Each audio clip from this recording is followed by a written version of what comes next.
try to get things the best way that we can. It's wonderful and great to want to talk about AFCON, the tournament itself, but sometimes for coaches it's difficult because we have two very important World Cup qualification games before then. If your concentrations are too far past that, then you can take your eye off, what is at this moment the most important thing. The most important thing for us at this moment are our two World Cup qualification games. Morocco, Egypt, Senegal, Cameroon, Tunisia. I think that the level of teams in Africa, I think, is as strong as it's ever been.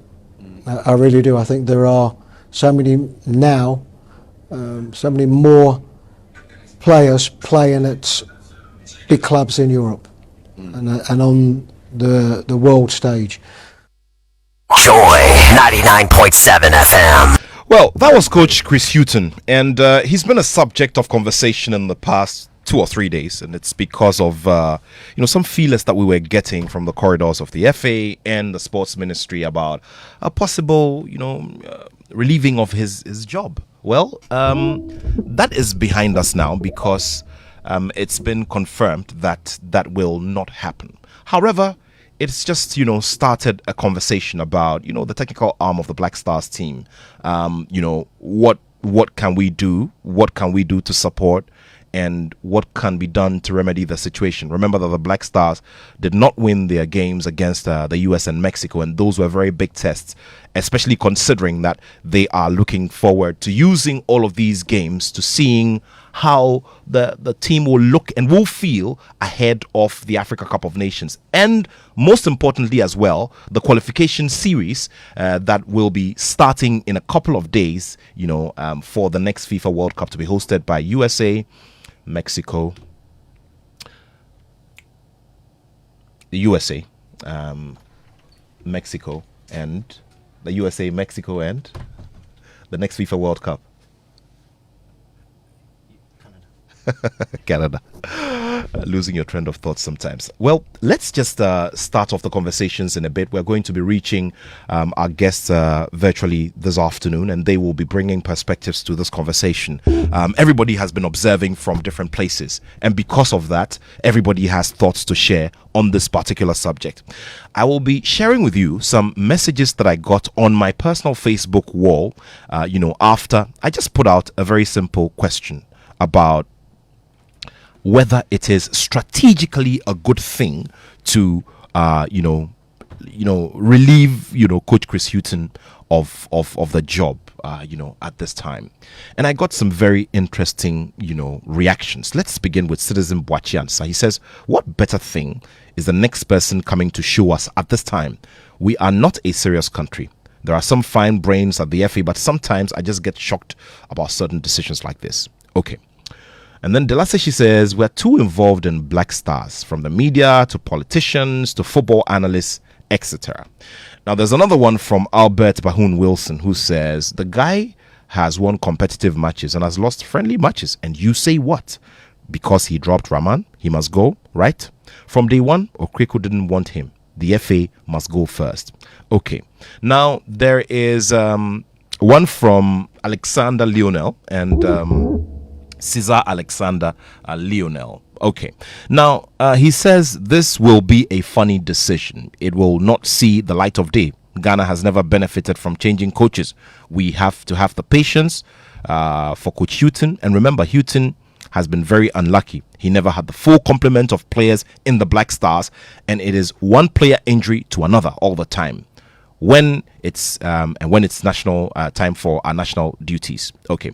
Thank you very, very much. Now, this one from Wilson Atakofi Atito says, you chaps at Joy Sports are part of this thing, and you're aware. That's why you've introduced the word strategically into this post. Okay. Christabel Dazi says, absolutely not. When will we ever learn to allow time to fit true football development? Okay. Andrews Asafoy J says, does this mean that those that advised the FA to hire this coach didn't do any proper check on him? Another financial loss coming? Okay. And this was in the hypothetical situation that the FA probably decided to do that. Pancho says, but who said they should sack him? Now, Nanaya Ajinim Boating the third says, is there something we need to know, Anna? Because this question is very funny. Now, Franklin Dowona says, Chris has nothing to offer. Better late than never. Danny J says, continuously the FA has done pro recruitment for the Black Stars. It's clear that the Matrai Makwe is in order, and it's the order of the day. The problem is the FA and not the coach. Patrick Che says, we want to reap where we have not sown. While other countries are investing their monies earned from FIFA into infrastructure and development, we chop our money and hope that calling individual players who have struggled in their own capacity to get where they are can give us success. That's a lie. And we will actually defy all the laws of nature, and nature will not allow it. We can hire Pep or any of the best coaches in the world, but we will not deliberately invest into the game and the boys are, and the boys playing the sport. Then forget it. The success stories of all African countries making the wave speaks volumes. Our problem is bigger than our coach and the problem. Our problem is the lazy way we're approaching success and hoping that we can chance on it. Mustafa says, I doubt if government will be willing to pay yet another compensation while our brothers and sisters in the Volta region sleep in the classroom due to the unavailability of funds for the resettlement of the affected community due to the overflow of the Akosombo Dam. I think the Black Stars should be a lesser priority for a while. Okay. Now, Samobotri has sent this one. Okay, so if you want to sack him and bring who exactly? This is a young team. We should just lower our expectations and give them some time. Ralph Ankra says, why now? It is not the coach. Let's check the players we've been calling over the years. There should be a revolution on how we call our players to the Black Stars. Now, Emmanuel Thompson says the GFA is not serious. I mean, how? Okay. And then another one says, this is from Andre Isiao, says 4 months left on his contract and we don't have any realistic chances of even reaching the semi-finals of AFCON. So why the rush? Okay. All right. So these are all reactions that, I got after just placing a question about the possibility of, relieving the Black Stars coach of his position. Well, Nana Jiman is a coach and a football pundit. He's joined us, and very shortly we're going to get the conversation started. Now, we will also be joined by a number of others. Now, Sadiq Obama Adams is the head of Angel Sports. He'll be joining us as well. And then also, would have some contributions by Coach Osman Seidu as well. So a lot more to do this afternoon with our guests, and in a bit we'll be getting down to the conversations here on the Joy Sports Link. Let's get talking now. Nana, thank you so much for your time. It's been a while. Trust you're doing well. Can you unmute for me, please?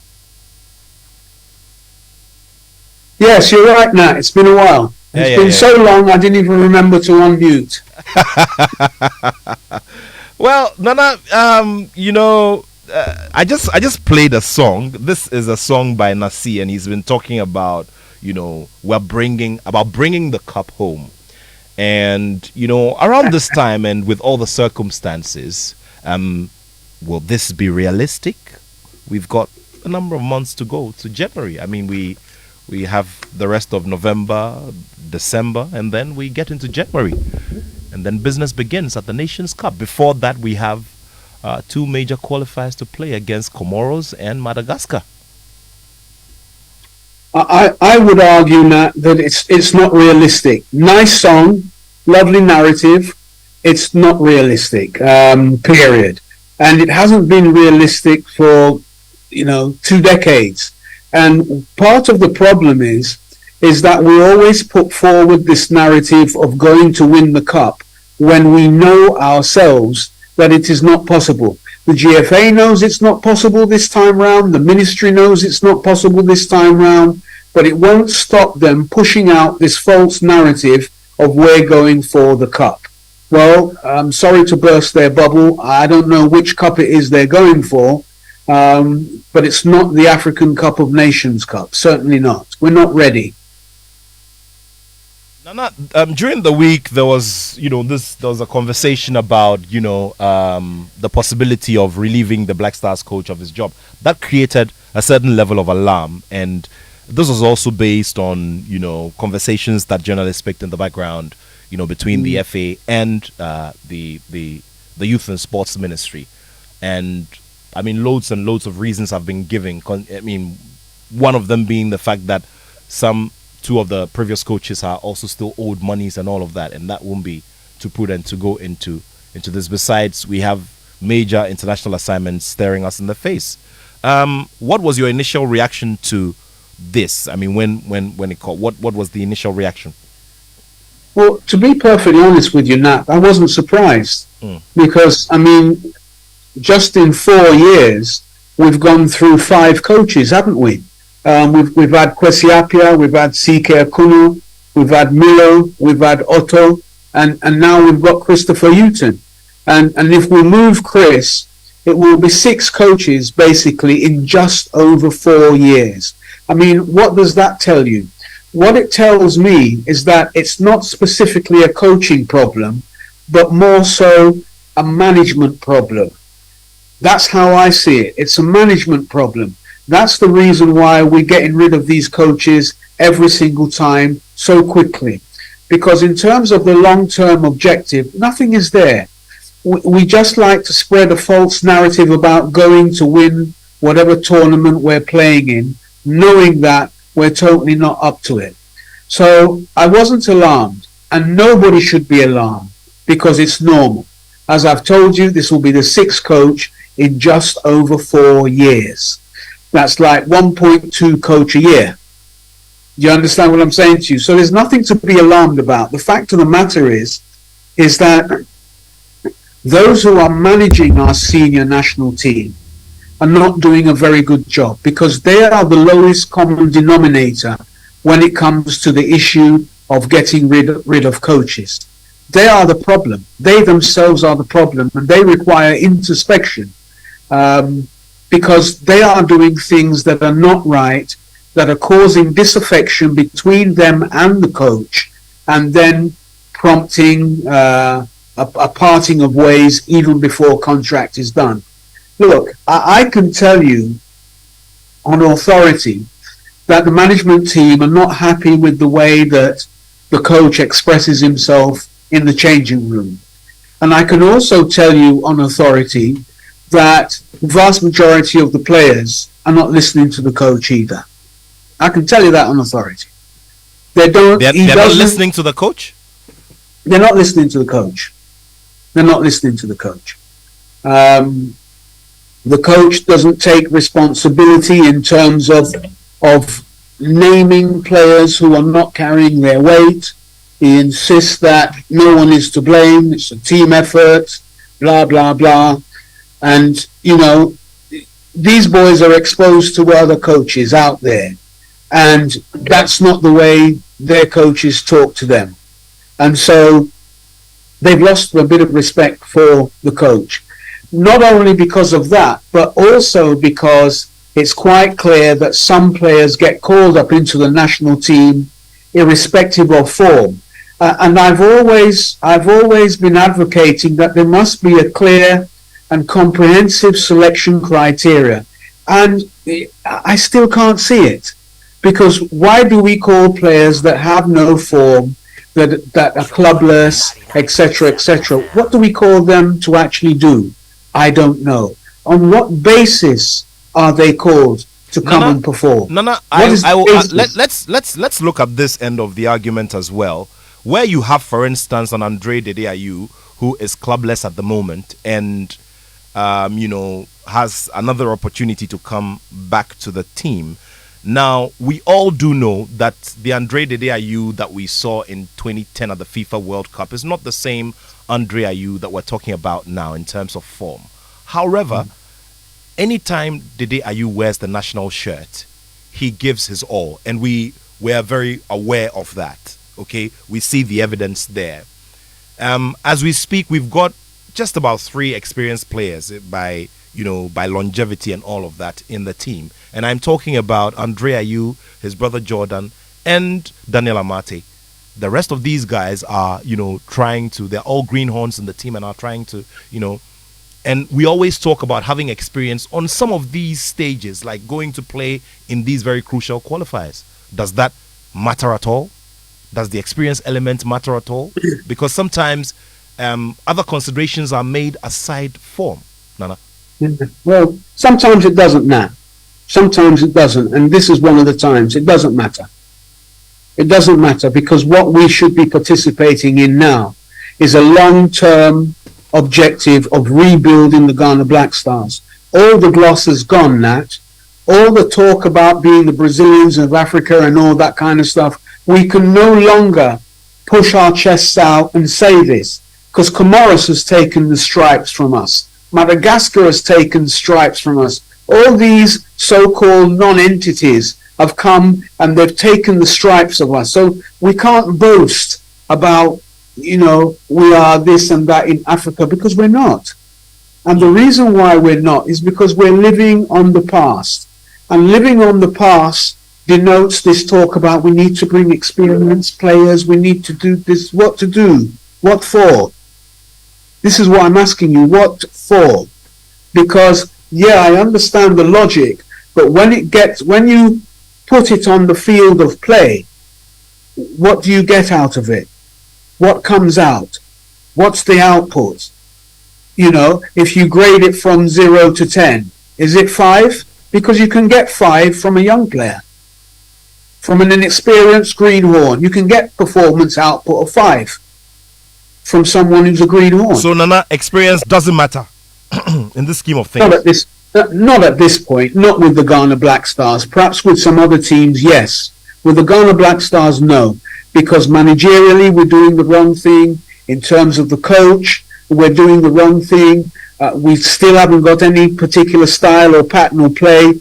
The coach can't bring off to you his first 18 players. He doesn't have an idea. Look at the players he's called. He doesn't have an idea. You compare it to all he's called so far. It's chopping and changing every which way but loose. Well, I don't think it counts right now. It doesn't count. Okay, no, let's bring into the conversation Sadiq Adams, also known as Obama. He is the head of Angel Sport, one time a GJ Sports Journalist of the Year, one time a Swag Sports Journalist of the Year as well. Obama, good to have you on the show, and Obama is reaching us from the heart of the Bunu region in Sunyani. Obama, good to have you on the show. Good to have you as well. It's been a long time. Yeah. Sure. How are things going out there? Yes, from straight from my farm as well. So we'll be doing the Black Stars thing from my farm in the center of Sunyani when I told you the last time. And so now we're also aiming at becoming the national best farmer. Definitely. Look, Sadiq, you also followed the events during the week, and you put out a post on all your main handles that you had confirmed that the FA was not going to go ahead with any decision to relieve Chris Hughton of his job. But, it all brings out, certain things that probably may be hidden that we may not be focusing on, which probably could be hurting the team at this time, right? Well, definitely, to have doubts with respect to the tenure of your coach or how the longevity of coaches in the Black Stars has become something problematic in the last few years. Somehow you don't know how long a coach will be in there. There is no development in place. There's no structure. You don't really have a plan. And so to say, the fans will buy into that. This coach will be there for 5 years or 6 years. And so we all have the patience to wait. That's definitely lacking. So when with 2 months to the African Cup of Nations, you have doubts and uncertainties surrounding the stay of the national team head coach. That's a problem that we need to deal with. This is similar to how the situation with respect to the last AFCON, when we had to sack CK Akono with few months or say weeks to the start of the AFCON, and we saw the results of the embarrassing exits in Cameroon. I'm not sure we've learned lessons from the sacking of coaches, and like Nana alluded to the fact that everything points to this. It is not the problem of coaches. The situation with national team coaches has become very insignificant to whatever is wrong with the Black Stars. We have come to know that it is not about the sacking of the coaches. They may be a problem. I'm not saying that Chris Hughton or any other coach in charge of the Black Stars has been excellent, but point has been well made over the years that the sacking of the national team coaches for poor performance that has characterized the team for all these years is not as a result of the coaches. We have a structural defect. We lack the requisite players to compete at the top level. We lack substantially in terms of management. We lack finances, or we have mismanaged our finances. We don't have a long-term plan. And so we think that the quick fix is to sack coaches, make them the scapegoats. Everybody blames the coach by themselves. Everyone in this country is a coach. But we come to the point that those who appreciate the situation more, those who have been in the deep and depth of the Black Stars and football in general in this country will understand that there is time for all of us to make a tacit admission that the national team coaching problem is not the one that largely affects the performance of the team. We have a problem in general affecting all facets of our football. And you cannot have a very good Black Stars team when your football fundamentals are weak. The national team performance will expose you. And exactly what has been transpiring with the Black Stars, with the Black Satellites, with the Black Queens, and all the national teams in recent times. So the point is that I wasn't too much enthused with the circulation in the media of the sacking of Chris Hughton, that the FA is not satisfied with his job. We all know that the FA cannot be satisfied, and nobody is satisfied with the work of the FA either. So it is not about the coach. I think that we have very deep-seated problems with our football, and in order to fix it, you must admit and start fixing them, and stop going around this musical chairs of this coach goes and this coach comes. And like I said in that write-up, Matt, with this current structure and design of the Black Stars, not even Pep Guardiola will be half his better self in that team. Pep Guardiola will struggle to win matches with the Black Stars. So if they sack Chris Hughton and bring in Pep Guardiola, this is a coach that we should all be trusting to come and transform the team. But I don't think that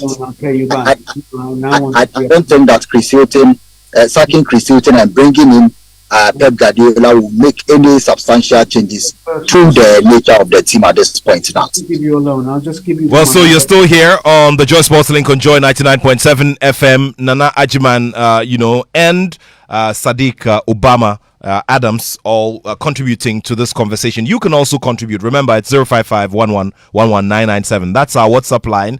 I know you have massive thoughts to share with us. I shared some of them with you at the early stage of the show, and so you join us. Let's have this conversation together. Remember that around 1:30 we're also going to activate the phone line so that you can join us. In a bit we'll also be crossing over to London, where our man George Attoh Jr. will be joining us. He's been following the team, running commentary on some key games that the Black Stars have played over the period, and has thoughts to share with us on this particular subject. Well, a round of messages, and after that we delve into more into the conversation about experience and how it does or doesn't matter. And this is according to Nanajman. He says that at this time of the Black Stars and their lifespan, they do not need what we call experience in the team. Well, do you also agree? I'll be posing that question to Sadiq Adams as well, so that he gives me his perspective on this particular conversation. I mean, this is coming up because of Andre Ayew's inclusion in the team, and how some have raised the conversation about his clubless status and all of that. This is the Joy Sports Link. More moolah, more power indeed, and I'll be telling you how you can, get yourself in the winning mode, especially if you sign on. I'll tell you about that in a bit, but let's get back to the conversations. Let's now talk about the players who have been invited for this particular encounter. But before that, I'd like Sadiq to also tell me where he stands on the subject of having a bit of experience. And I'm going to refer to a comment that was made by the FA's communications director. I'm talking about Henry Asante-Chum, and he spoke to our sister station Love FM in Kumasi, and this is what he said, quote, "Per the current squad, the senior players in the team are Amate, Jordan, and Richard Ofori, and they are not so many. So if you need someone who has the experience to urge the younger ones on, I don't think there is any other aside Andre Ayew." unquote. And this is assigned to Henry Asante Chum, who's justifying Andre Ayew's call up to the Black Stars at a time when he is clubless. Sadiq, can you also just tell me where you also stand on this particular part of the conversation? Well, I believe that we need experience in the team, even when the time is right for the rebuilding of the entire squad. You cannot build the squad by having very young players. We know the consequences of having only young players in the team. And from some of the few snipers of information I've had from the Black Stars camp when they played the 2 friendly games in US, it looks like the team lacked leadership, both on the field and off the field, and no coach.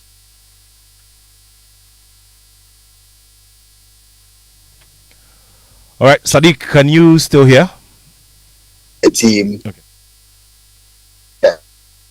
Yeah, please go ahead. Yeah, please go ahead. Go ahead. I can hear you now. Matt, Yes, please go ahead. Yes. So I was saying that Chris Hughton and the team suffered some leadership crisis when they played the 2 friendly games in US. That's what I understand. The reason why Andre Ayew, despite not having a club, is coming back. For this situation, it's quite understandable. You watch the Zambia squad of 2012, Christopher Katongo and co.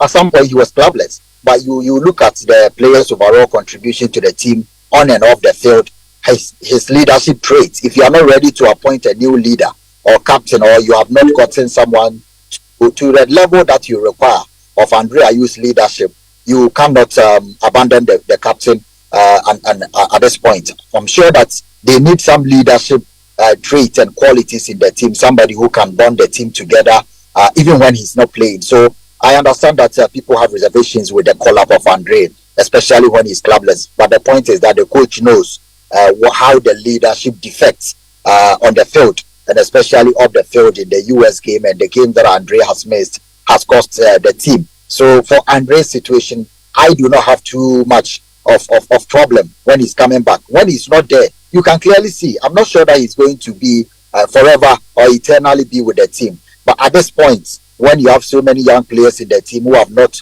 had the capacity of being leaders or leading the team on the field and off the field, and relieving the coach of the enormous task of having to control everything on and off the field. If Andre is there, and this is an opportunity for him to also relieve the coach of some of the pressure when it gets tough, I'm sure that's the more reason. It's not more of footballing on the field reasons, but maybe on sporting wise, so many coaches, like I said, of Zambia in 2010, Stephen Appiah being part of the team despite not being fully fit and having club competition as well. So that is one of the reasons that coaches will want to take such a decision. So I understand when Chris Hughton invites Andre back to the team even when he's clubless, because these are 2 World Cup qualifiers. And for Andre, for all the time that he's not had a club or not even competing at the top level, he comes to the Black Stars and still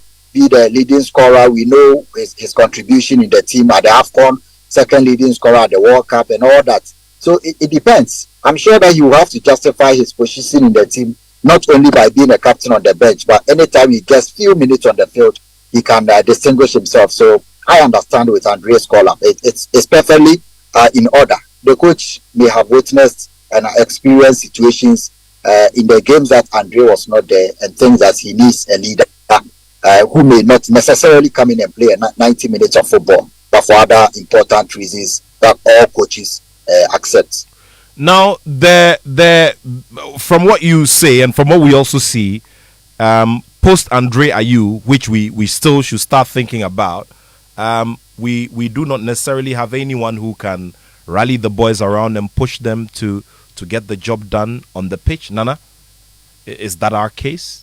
There's nobody we can identify. I don't believe so. And it's not something that we should start thinking about now. It's something that we should have been deliberating about for a very long time. I hear my brother Sadiq with what he says, and I understand where he's coming from.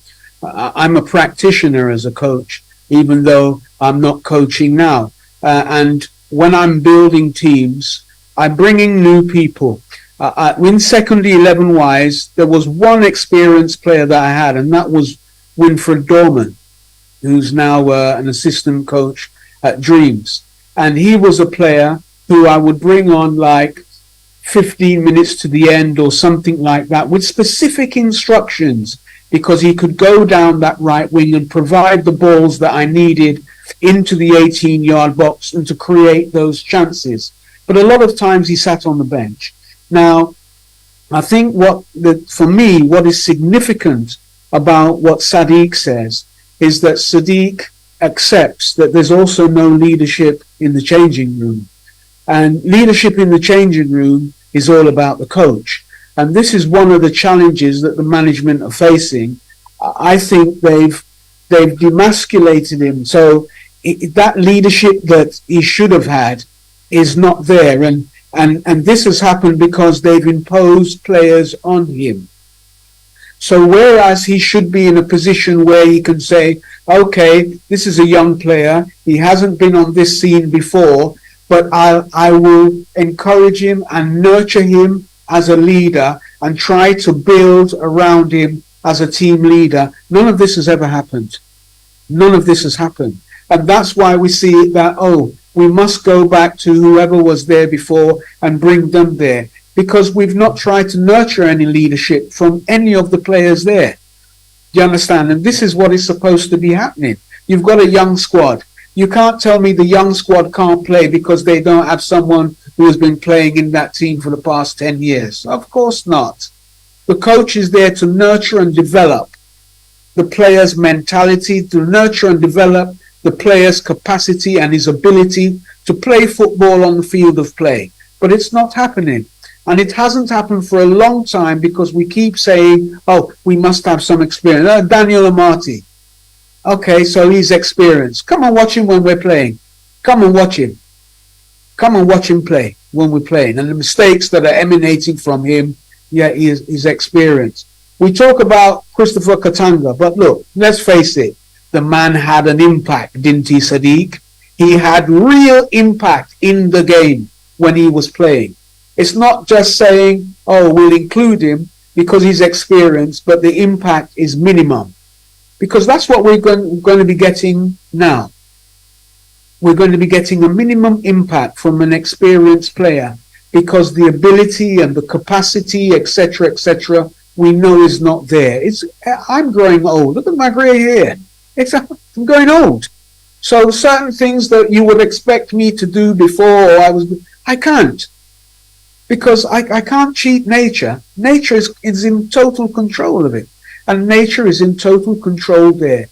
And what you need is a management that is clear on long-term objectives of not only the senior national team, but all the national teams.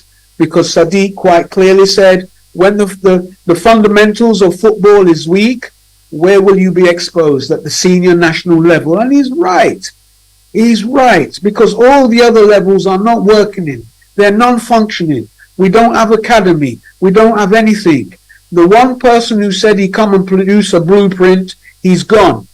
Who is going to implement the blueprint?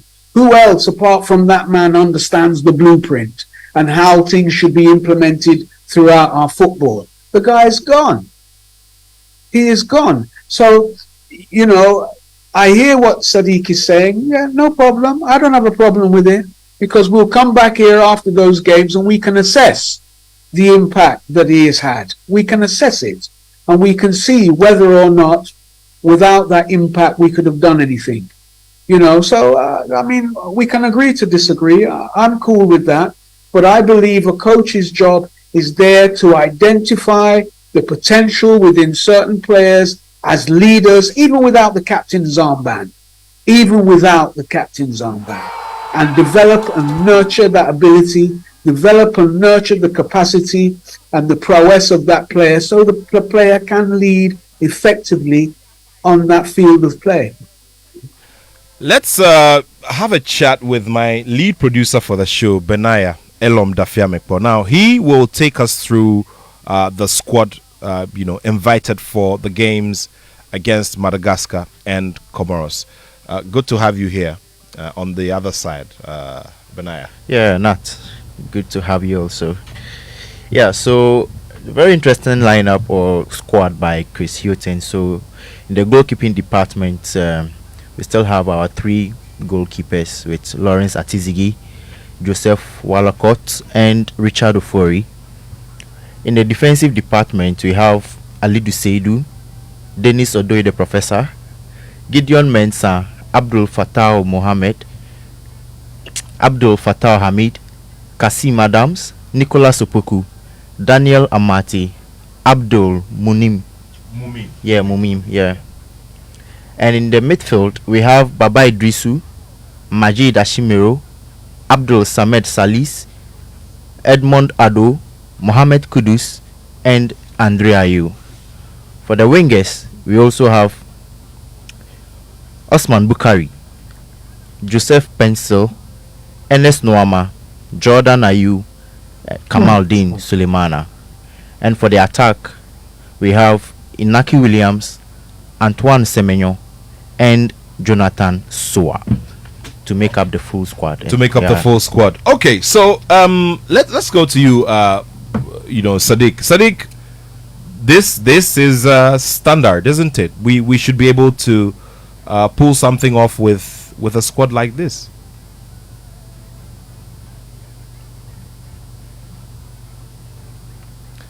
Yeah, hello, Sadiq. All right, while we wait to reconnect with Sadiq, we will. Okay, Sadiq, can you unmute?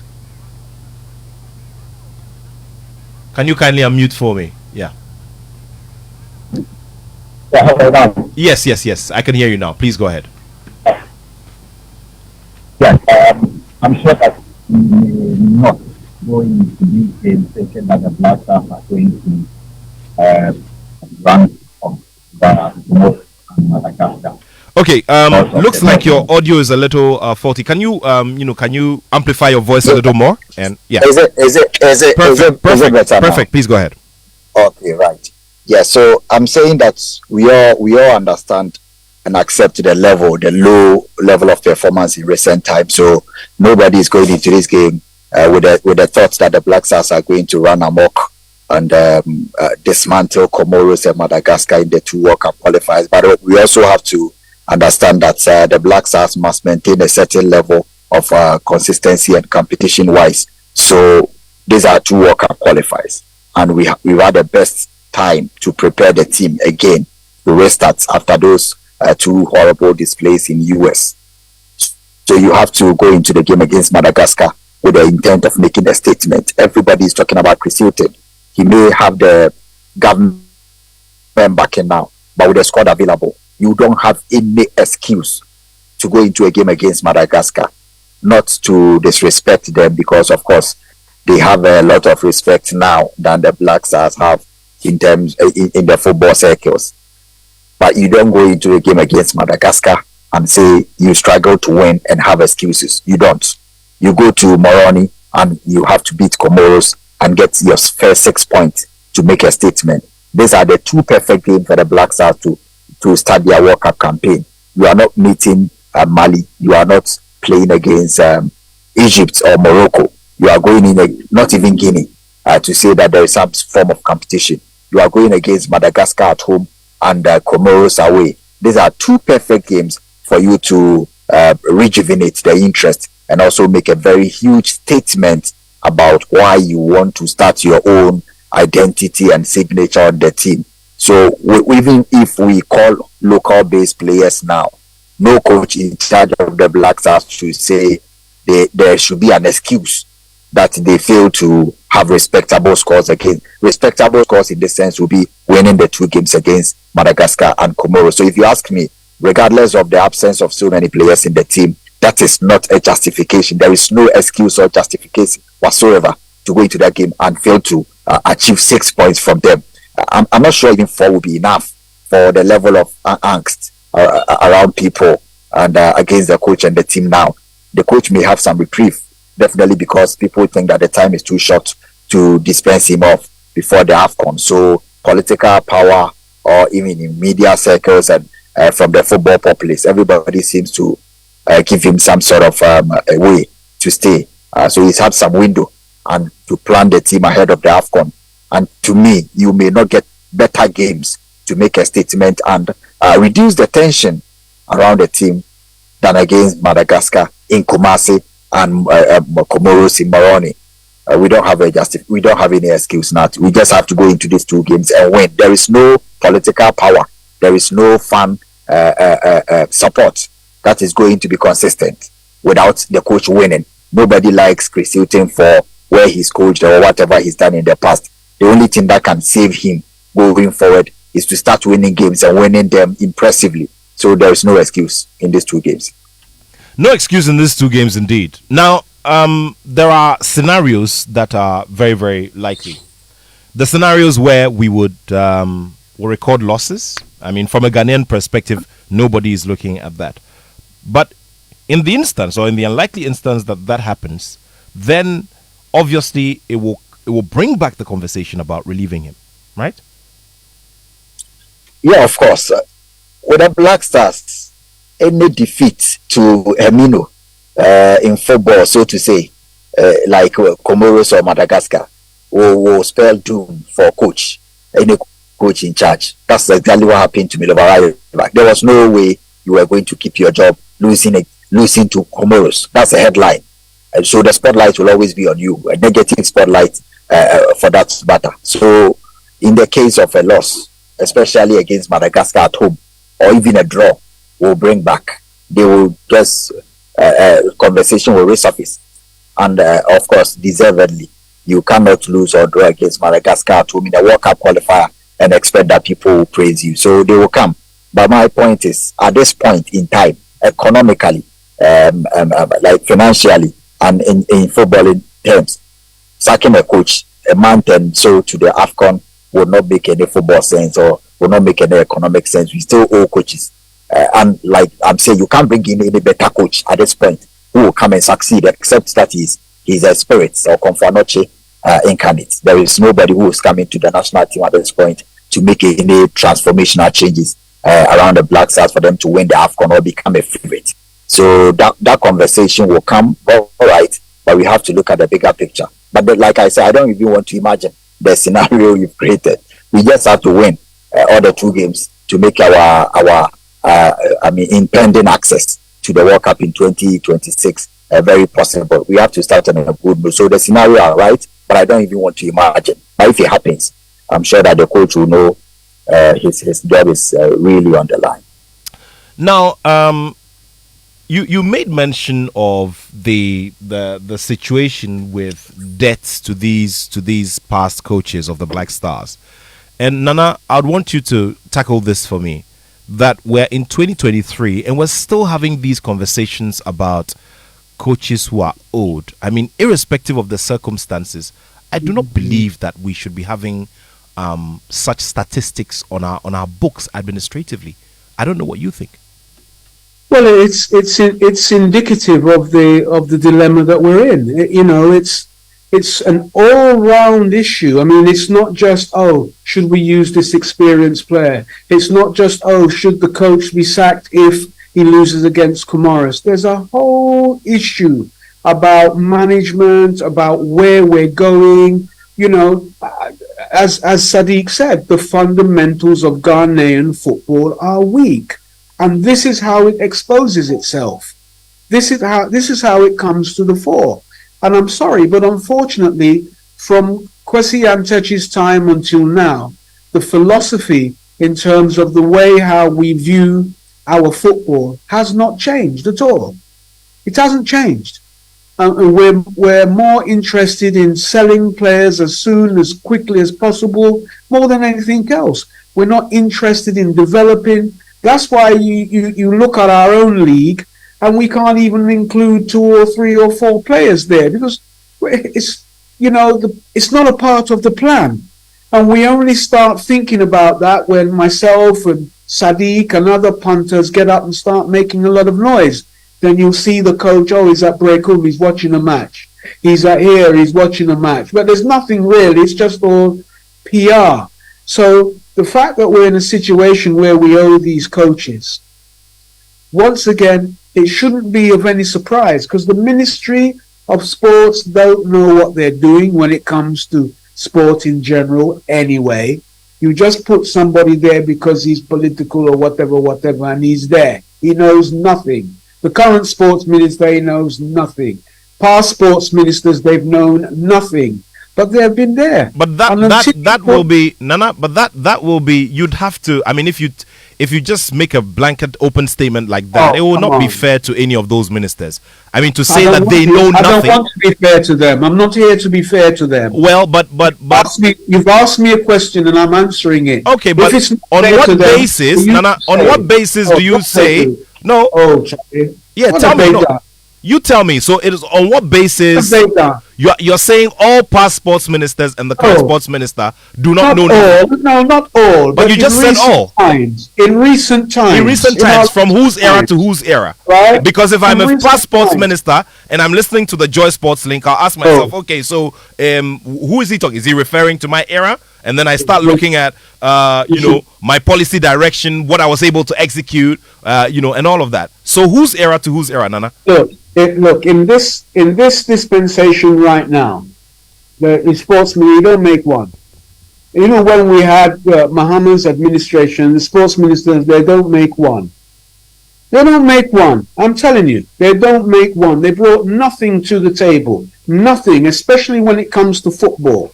We saw where the interest lies. It's in the money. What are you telling me? Look at the fiasco in 2014 or whatever, Brazil and blah, blah, blah. Look at what happened there. You're going to tell me some sportsman is going to come and say, you look at his policy direction, and look at what policy direction. They're only interested in money. They're only interested in money. Why is it now we've not paid 2 coaches who are owed funds, CK and Milovan and blah? Meanwhile, World Cup money is already in the coffers. Why? Why should it be outstanding now? Why should you have to pose that question to me now? Isn't it because there's no foresight, there's lack of vision, people don't really care, they're not really there to develop our sports, it's just a political position? Isn't that the reason? Because the money is there. So what difficulty do they have in taking that money and paying off these coaches? What's the difficulty? Is it their money? Is it their money? It's because they're not there, Nat. They're not there. They don't care. They are part of the problem, Nat. And we have to say these things broadly and boldly. I don't care which minister I offend. I don't care. It's the truth. They're not worth salt. They don't make one. And when you combine them with the GFA, they come out with these false narratives every time we go to competition. Yes, we're going to win the cup. The minister will say himself, yeah, we're going to win the cup, blah, blah, blah. The GFA president will come out and say, yes, we're going to win the cup. Win which cup? What cup? From where? From where? Come on now. No, Charlie, I mean... Okay. Look. All right. So, you're also listening to the show. Send us your messages. It's 055-11-11997.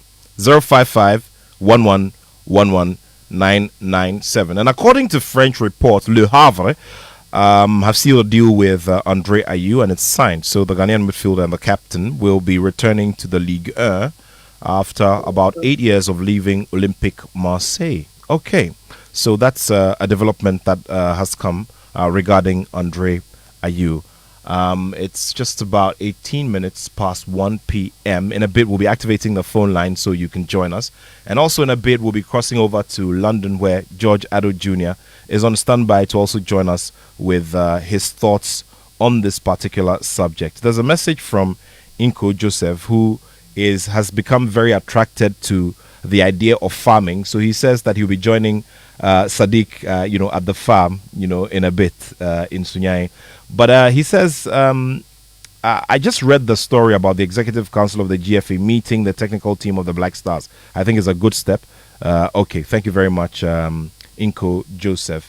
And Inko always likes to salute the Director General of SNIT, Dr. John Oforitin-Krang. Inko, very soon you should be given some promotion of some sort. Anyway, that's just by the by.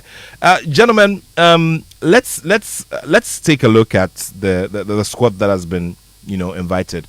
Now, are there any stories of any particular individual players that strike you, especially as we're building up to this?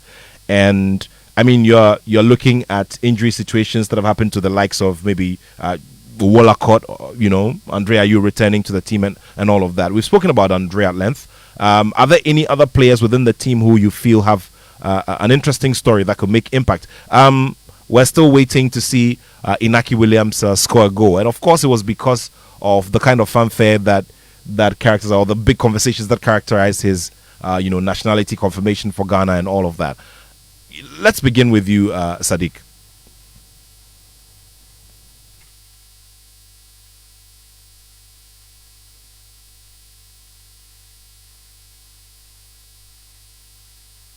Yes, Sadiq, can you hear me?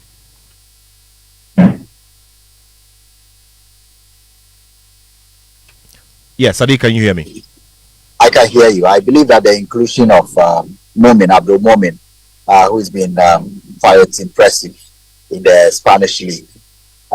In centre back, there's been a clarion call for him to be included in the team. So I'm excited. I want to see how he fares in the team. After talking about Abdul Momin, and also interested in the recent form of Fatawi Sapu at Leicester. He scored a goal for the team already. He's had some, cameo appearances for them in recent days, and we would want to see him transfer or translate that into the Black Stars team.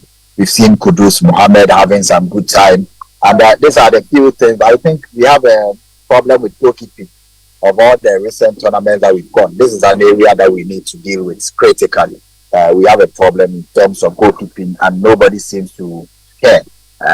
When we used to do well in tournaments, it was basically because of the strength we had in goalkeeping, especially from the local league. If you check of all the goalkeepers that have gone to the AFCON, even when there is a foreign-based goalkeeper in the team, there was always going to be a top local goalkeeper who's worth his salt going to join the team. And in the absence of this foreign-based goalkeeper, when you have a strong bench, we've not had a very good bench, and even in the regular of the goalkeeping department. And it's not going to take a day or two or months to find a very top goalkeeper for the Black Stars. We've not had one after Fatah Dauda and say Richard Kingston. We've not had top goalkeepers who will be at the other level when you go to the AFCON and the World Cup.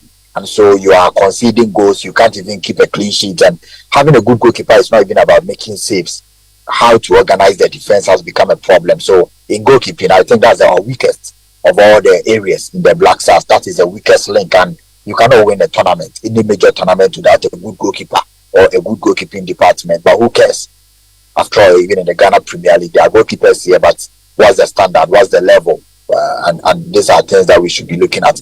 We don't have a striker, so to say. We are still looking ahead to find Inaki Williams scoring. And I said it on the day that Inaki switched his nationality, and I saw the pomp and pageantry around the team and everyone wanting to see Inaki how he fares for the Black Stars. But I said it's going to be difficult for Inaki to blend into it wasn't going to be seamless that he comes into the team and starts scoring like he's doing at Atletico Bilbao. This is a team that he's played for all his life. There's a system that he fits perfectly into. The integration there is quite easier for him than the Black Stars. He runs and nobody makes the pass. He does this, and people are looking at other options. So for Inaki Williams, I think that we need to give him around 15 to 20 games to be able to integrate very well into the team. It's not his fault though. He plays in an entirely different setup. He doesn't even know the culture very well. He's trying to assimilate, and it's going to take time. So in terms of the striking options, Jordan Ayew has been doing well, but he has been more retreating in terms of the areas of field and how he contributes to the game much more than scoring. So we don't have an out-and-out striker like Hassan Ojan ever since he left. And for so many years, coaches have come and gone, and we don't seem to have a player to score 10 goals for the Black Stars in a year. And that's a problem. Or even 5 goals for the Black Stars in a year, apart from Kudus Mohammed, who has recently taken up that role in addition to what he does on the field as a central attacking midfielder or as a winger. There are so many deficiencies in the team, so many of them. And to go to a tournament of this nature Now, even forget about the players that you have, whether they are top players or not, but it's about how the players are ready to die, how the players are ready to give their all on the field. You watch the Black Stars and you can clearly see people are not making runs. And so what's Ali Disedu, happened to Ali Disedu on the field against the US or Mexico typifies, or it's an embodiment of what the players feel. And it looks like they've lost their luster when they come to the national team. They've lost the vibe. They've lost the vivacity to say, I've lost possession and three of us are running to retrieve the ball, get it back. We've lost everything in terms of spirit and the character of the team. I think we don't have the best of players in the team now. On the continent, we may rank around 20 or 25 in terms of national teams with the solid team components that form a team. We don't have an attack. We don't have a good goalkeeping department. The defense is still not up to the standard. We have to start from the scratch. Every game there is a new defender invited, and you see the kind of goals they concede. You can't even throw your coin on any member in the team to say when the going gets tough, apart from Mohamed Kudus, who has recently been taking up that charge. There's nobody in the team who says, I'm going to conjure something and as a Mojam, sort of striker, create something out of nothing to make the fans cheer. There's nothing. And it's very difficult. Like I said, we have two good games.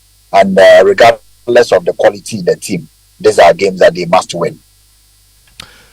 Now, let's bring in George Attoh Jr., who is with the BBC and is also a lead commentator for Joy Sports.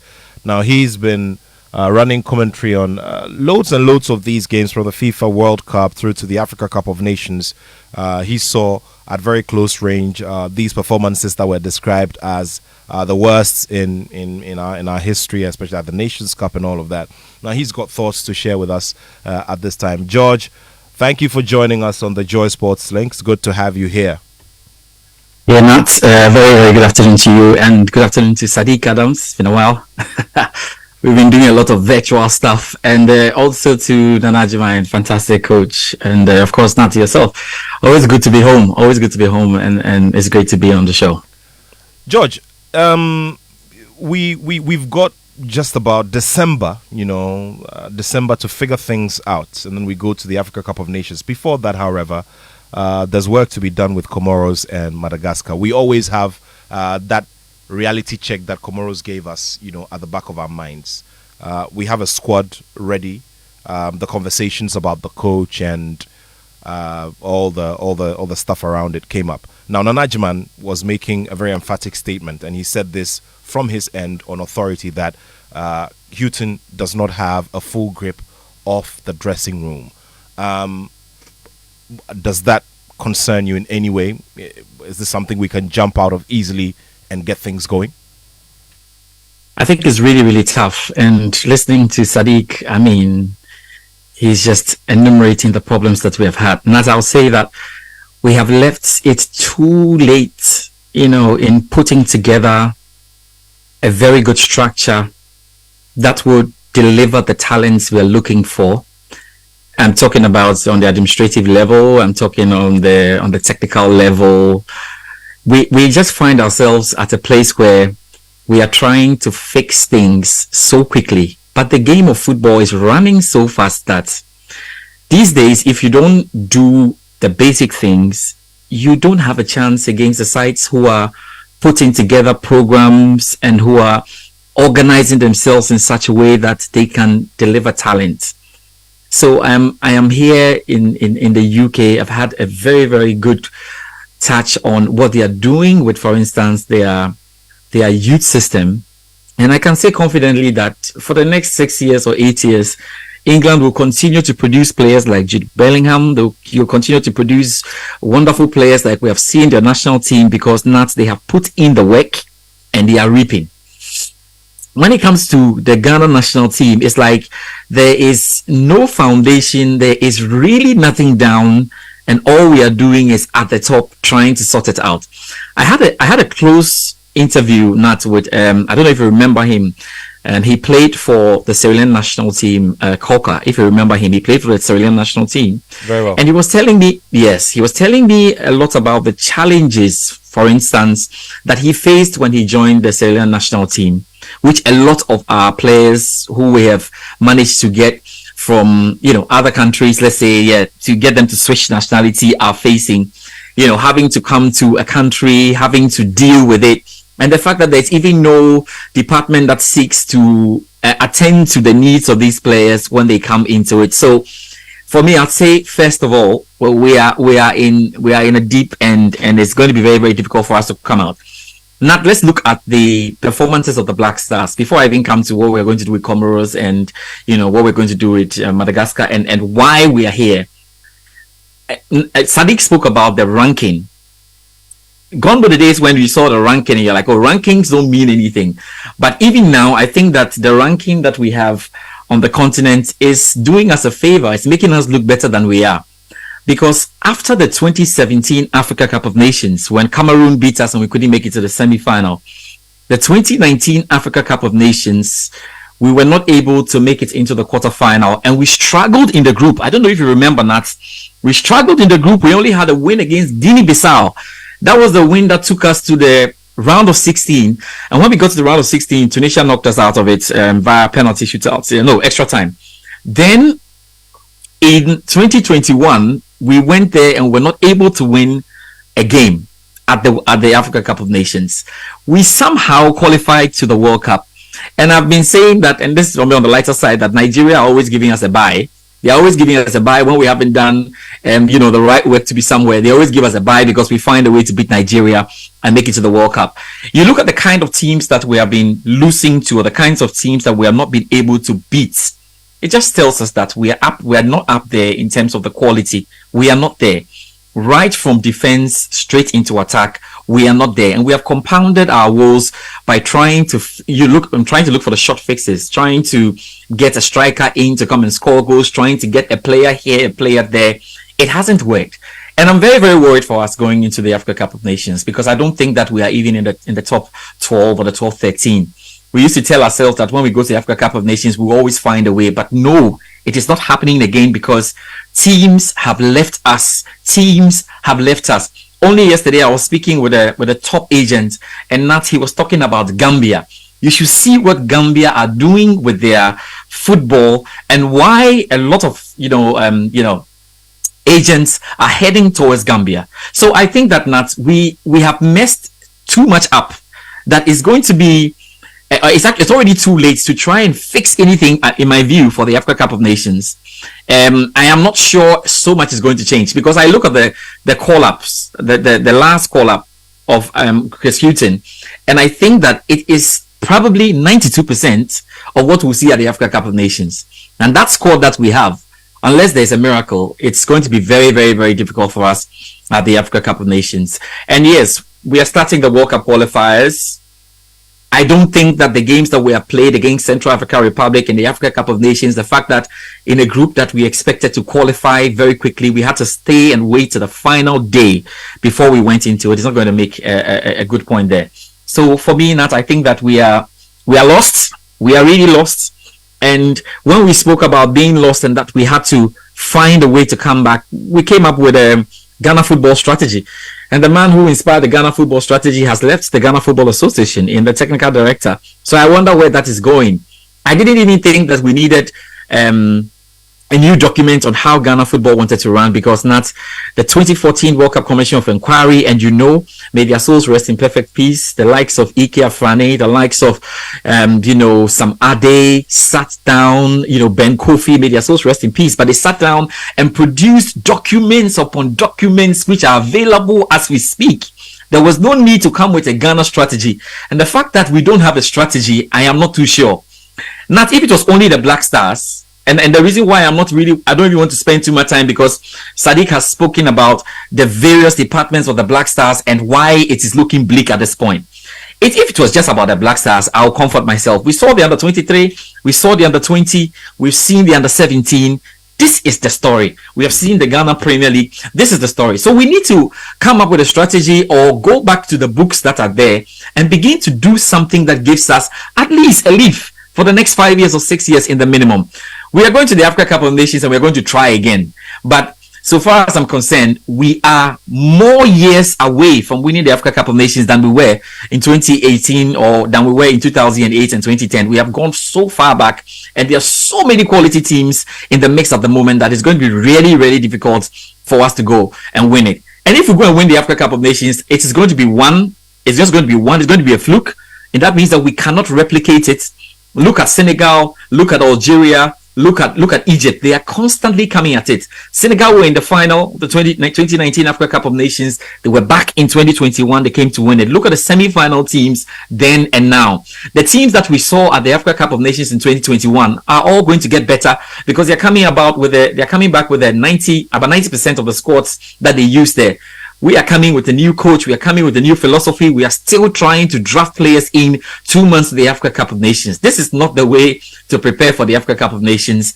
And we know that we're only going to be lucky if we go there and we go and, put in a very good result. And so for me, my expectations of the Black Stars, Nats, have been so controlled. In fact, at the office, John Bennett and co, they tell me that I'm being too hard on the Black Stars. But I tell them that I don't really expect a lot because we have not held ourselves in what I know others are doing to ensure that they are good. We see academies being built left and right. We see Morocco instituting a correct plan in making sure that if they get a player today who's a Moroccan but was born in Belgium, before he comes to play the national team, he would have visited Morocco about 10 or 15 times, right from the age of 8, because they have a little camp for these boys that they have seen at 8, help them to develop and understand the Moroccan culture before he plays for the Moroccan national team, at the World Cup or at the Africa Cup that you don't have so that you don't have incidents like those which happened between Kevin Prince Boateng and Coach Kusiapia.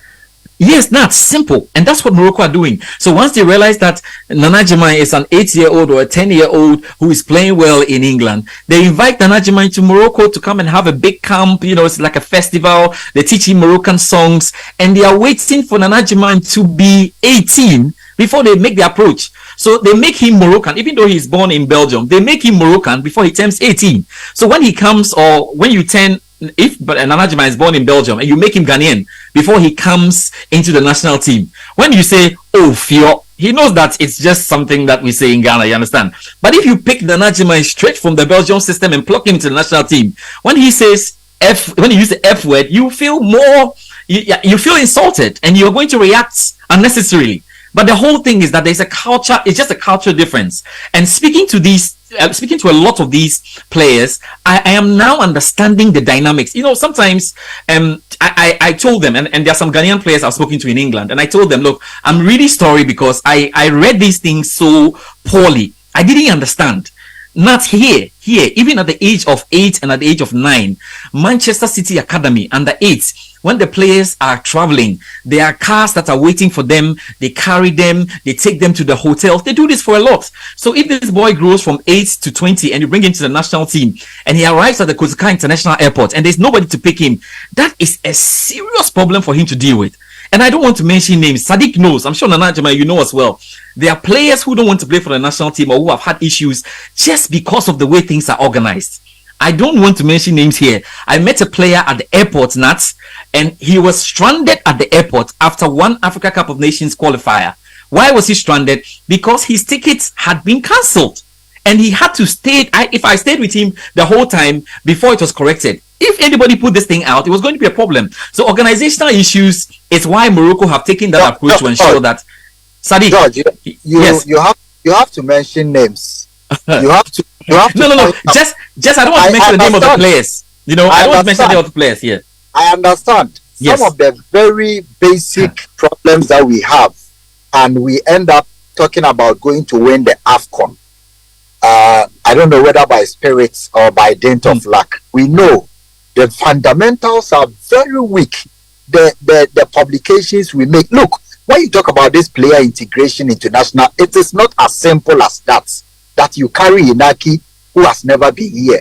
The player you were talking about and the other person who plays in the Black Stars now and is in Turkey was invited for the first time to come and join the national team. There was no deliberate plan to integrate him. He arrived at Kotoka and he had to go through his phone, put in a new SIM, get in touch with a player who had played at his club and say, they have invited me to the Black Stars, but I've been at the airport. I don't know who is picking me.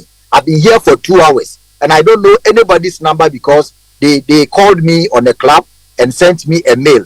I'm calling this number, it's not going through. That's the FA's number. So it means that the player who he had played with at his club in France had to call his brother in the house, because that player was also not here, to come to the airport and pick the player. That's like another 1 or 2 hours. This is a player who is coming to the national team for he plays in Turkey now, and this experience is something you don't want to ever encounter. So the death of patriotism is not from the players alone, the whole system. But when you complain about some of these things, it looks like, okay, George, you are in England now. You see, some of these things are very basic. It starts from kids. When I saw Christian Saba at Bayern Munich, going around monitoring kids as young as 6 years, asking them about their day and why they think that they can train today or not, and what they want to do today. If they start with you at the age 6, it means that it has to be consistent. Any drop in the treatment means that the system is failing. That is not the situation here. So when you have Mohamed Kudus, who is being trained by Right to Dream according to their philosophy, not according to the philosophy of the national team, who you have players who are being trained by individual academies according to how they want to market and sell them, basically to make their academies have the reputation and profit, essentially. You don't want these players to come to the national team and all of a sudden they integrate and play your style of play.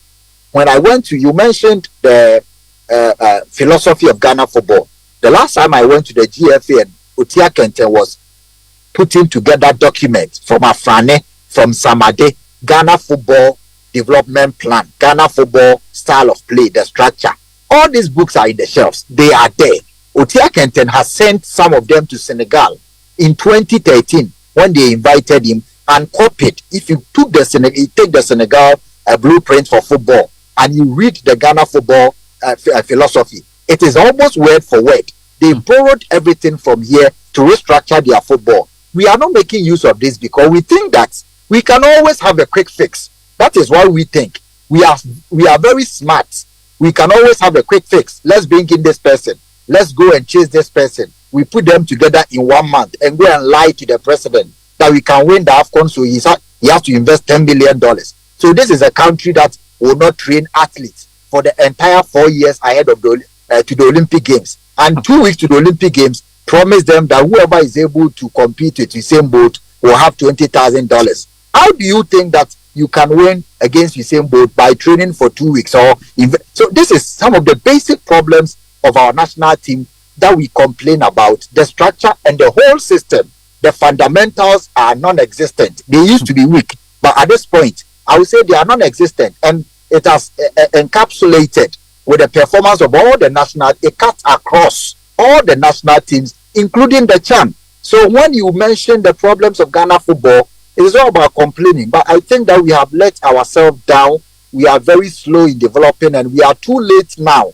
Read about there are countries that I fear, not in concluding here, that in the next few years, don't mention Comoros because we face them. What Mauritania have been doing, what Lesotho have put in place, what Madagascar have been doing in recent times, and Gambia, who have built hotels at their national training camp. Gambia, the structure there in Gambia. I'm not sure that in the next few years, with this current system, the Black Stars will be able to compete. It's all about documents. It's all about slogans. I think the government and the FA, substantially, the government should start, if we are really interested in football, because the FA doesn't have the money to do. It is the government's real power.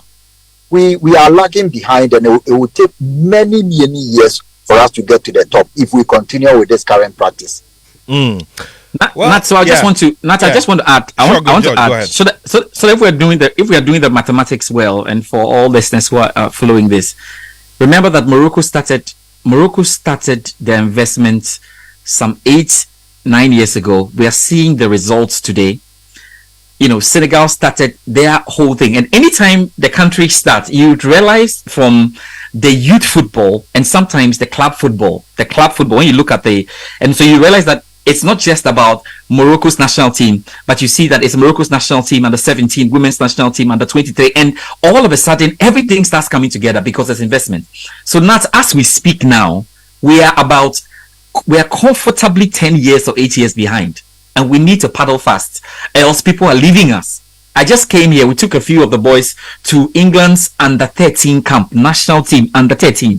When I got there, I thought the under 13 was going to surprise me. We met the under 12s and under 15s. Under 15s were just coming back.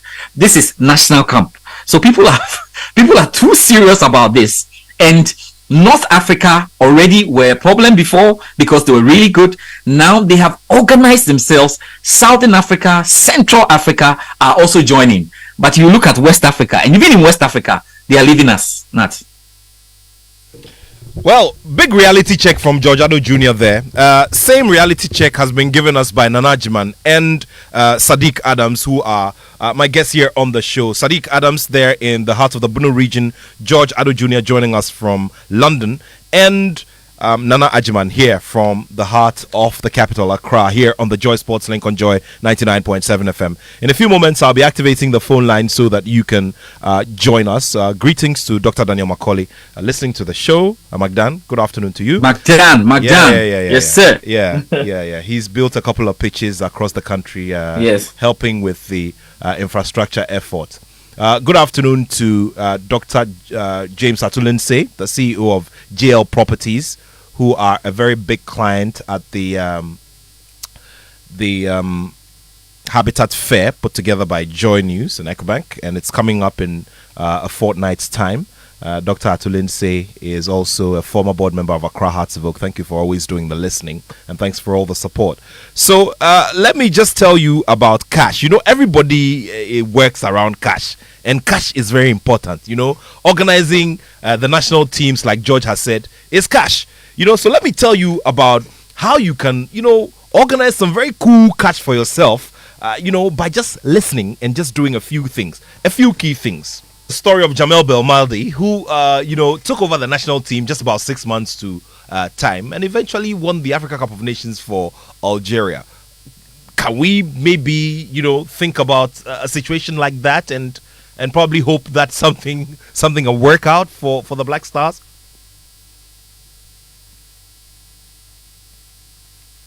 George, go ahead.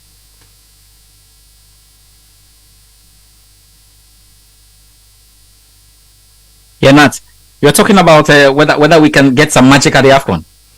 Well, not necessarily magic, but something work. Something, there are days when, for instance, so this is not exactly a good example to use or good precedence, but you do remember the story of 2010. These guys were inexperienced. They had gone to the World Cup. Yes, won it all right, but they were inexperienced on that stage. Yeah, but they lost very heavily to Cote d'Ivoire. Nat, you know what? That 2010, and I have to, that 2010 team, and that 2010 team that we took, I think that we just looked at it on the surface and we said, oh, these boys are not experienced and everything. But if you look at the under 20 boys who were added to the squad that was sent to the Africa Cup of Nations, they had started playing together from like 2007. They had played together for about two years coming up, or even 3 years before they came in there. Remember that they did not only win the World Cup, but they were good enough to win the Africa Championship. So it tells you a story that was building up and coming there. So even those boys had something. Yes, the experience was a big thing, but amongst them at the Africa Cup of Nations, it's probably the first time where I'll say that we had a whole team effort where there was unity in camp per their own narrations about how the tournament went. Because you had Olele, you had Asamoah Gyan, and these guys were able to galvanize the boys and they stuck to doing the simple things. It looked on the surface as one of those inexperienced teams, but really it was a calculated plan there by Milovan Rajevac. And if you look at the system that he was playing and the men that he had the best guys. I always say, I don't know, Sadiq, where is this boy here? Opoku Agyemang from fast guy. Yeah. So fast on the wings with Dede Ayew. That was deadly. Even though they were not, you see, so sometimes from people may not their know the Star players. Academy. Yeah, I remember him very well. Yes. Sometimes people may not know the players, on the African scene, but if you look at the performance of the boys and the duty that they were given to do at that Africa Cup of Nations, I'm sure it's probably one of our very tactical Africa Cup of Nations. That 2010 Africa Cup of Nations, you have a very good look at it. So even that one, Nat, I'll say, was not out of the blue. It wasn't out of the blue. And you know the stories from 2006, 2008. 2006, you realized that the AFCON, we had issues. But when we came back to the World Cup, yes, because the team had been together for such a long time to 2005 and they qualified for the for the World Cup. We had a slight problem there at the AFCON, but they came good at the World Cup. And so once you haven't put in the work, it's a problem. The problem that Sadiq was describing is that we don't see players, Black Stars players, wanting to run for the ball, wanting to tackle, wanting to have a challenge. It's really difficult to see the boys stringing passes. These are two difficult issues for Chris Hughton to try and solve. You can't easily solve the matter of why a player is not running, because he's not motivated to run. Everything around him is not making him run. So that one is a very difficult problem. So Chris Hughton, yes, he's taking the job. He wants to do it, but I think that the challenges are mammoth. These are huge challenges. I don't know how we're going to have a turnaround. Let's be true to it. And those years when we would go to the AFCON and surprise people was when we had a concrete team and we're just building on. So then we could just close our eyes. 2008, we go to the semi-final. 2010, we go to the final. 2012, we are in the semi-final. 2013, we are in the semi-final. 2015, we are in the final again. 2017, the semi-final. And then God said, now, you guys go and work. From 2017, here we are. We've not been able to put together a team that has gone to the Africa Cup of Nations and made it. There are only two teams in the Africa Cup of Nations who can do this thing that we're talking about. Nat, you know them, Cameroon and Egypt.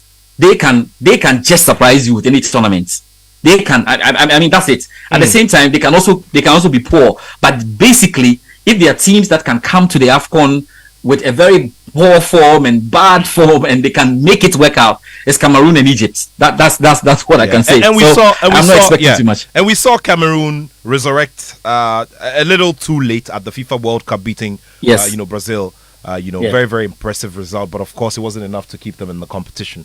Well, let's activate the phone lines. Let's get a few thoughts from you out there. It's 0302 216 541, 0302 216 541, 0302 216 541, and 055 1111 997. Join us and let's hear your thoughts as well about the way forward for the Black Stars. Practically, realistically, it's not exactly looking too good for us. But, we probably may have to rely on experience and, something beyond football, maybe. That's why the experienced players in the Black Stars now. Where are the experienced players? Did I use experienced players? Jordan, I use experienced player, yes? Sure. Yeah. Richard Ofori and maybe, and of course, Daniel Amate. Yeah. Yeah. It's not even enough, the experience. Okay, gentlemen, before we come for the final thoughts, let's get on the phone line. Hello, good afternoon. Hello, good afternoon. Thank you for joining us on the show. Hello. Yes, I can hear you. Please go ahead. Yeah. Abu Mohammed from Japan. It is raining where I am, that's why. Very First well. of all, I agree with all that Nana Ajiman has said. If it is a threat, tell him I carry where.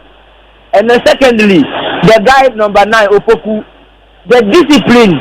It is a discipline that Milovan was able to instill in the team. That also contributed to that success. So we also need discipline. Much as we want experienced guys, what we lack is discipline. Discipline was what carried us to Germany during the time of Doha. Remember what happened between him and Sami Kufuor then. So we should give credit to them because of the discipline they were able to instill in the team. Thank you very much. Thank you very much. 0302 216 541, 0302 216 541, and 055 1111 997. All right, so let's go to Nana for his final comments. Nana, tough time. I mean, from a fan's perspective, you would have wished that something was different. Okay, let's get Sadiq first. Sadiq, if you can hear me, let's do your final thoughts on this subject as we look forward to wrapping up.